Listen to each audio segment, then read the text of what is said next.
Sociology or philosophy? If you're wrestling with this choice, you're not just picking a major, you're trying to decide between two incredibly powerful ways of seeing the world. So in this explainer, we're going to break it all down and figure out what really sets them apart. So, does this sound familiar? You're kind of torn, right?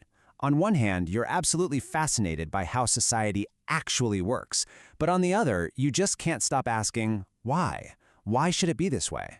Well, that's the core dilemma we're digging into, and we'll see how each field gives you a unique lens to view and maybe even change the world.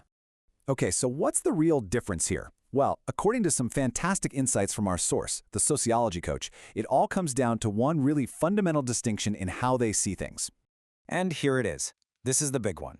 Think of sociology as being totally obsessed with the question, what is happening? It's empirical, it uses data to figure out the reality of our social world. Philosophy, though, is all about the question, what should be happening? It uses logic and reason to really explore our ideals and our values. With sociology, you're basically getting a social scientist toolkit. You learn how to investigate everything from tiny communities to huge global movements. And the goal? It's often super practical, using real data to understand and maybe even solve problems like inequality or crime. Philosophy, on the other hand, gives you a completely different set of tools, ones that turn you into a really deep thinker. You get trained to pick apart arguments, question all the assumptions, and build these logical frameworks for those massive questions about justice and truth and what it all means. The stuff you can't just plug into a spreadsheet. Okay, let's get practical. How does being an expert on what is actually turn into a career? Well, a sociology degree builds some seriously valuable skills for today's job market. And the career paths are just incredibly diverse.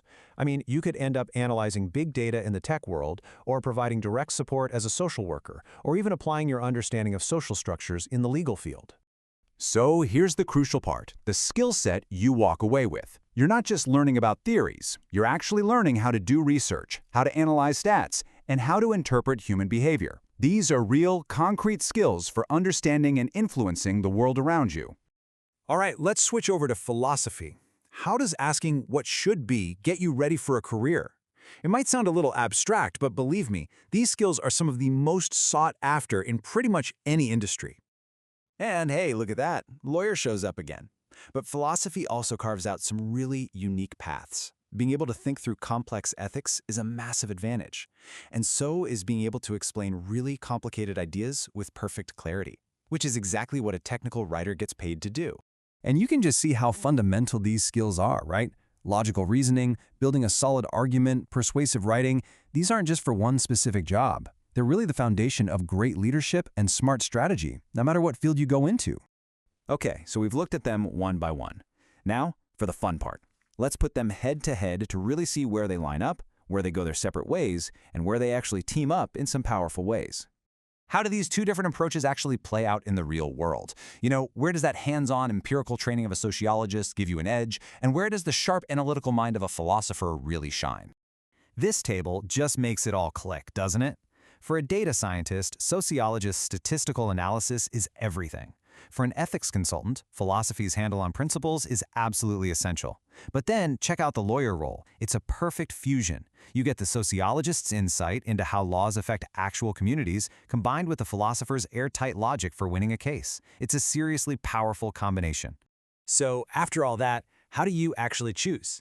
Well, it's not about which major is better. It's really about which one is the right fit for you. And that brings us to the most important takeaway of all. This quote from our source, the sociology coach, just nails it.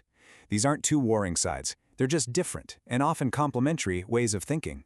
In fact, some of the biggest breakthroughs happen right where these two fields meet. So ultimately, the decision really comes down to your passion. Are you the kind of person who's driven to collect the data and understand the world exactly as it is?